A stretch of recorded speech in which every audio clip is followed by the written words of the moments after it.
Posti di blocco prima del Ponte della Libertà e circolazione delle imbarcazioni sospesa in concomitanza con l'inaugurazione del ponte votivo alla presenza del patriarca Francesco Moraglia.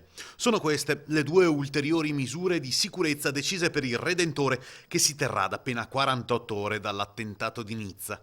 I posti di blocco interforze saranno realizzati all'ingresso del Ponte della Libertà lato terraferma, nella zona dei Pili, per controllare i veicoli e gli autobus diretti a Piazzale Roma e al Tronchetto. Potenziati i controlli anche all'altra porta d'accesso della città storica, la stazione ferroviaria di Santa Lucia.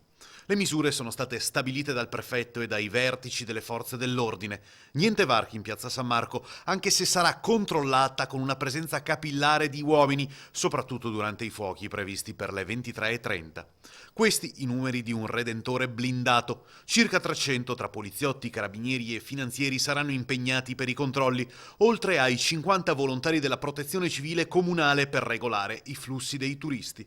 120 vigili urbani per sorvegliare la circolazione pedonale, il rispetto dei corridoi per le emergenze e il traffico acqueo e il rispetto poi delle ordinanze per la viabilità a Piazzale Roma.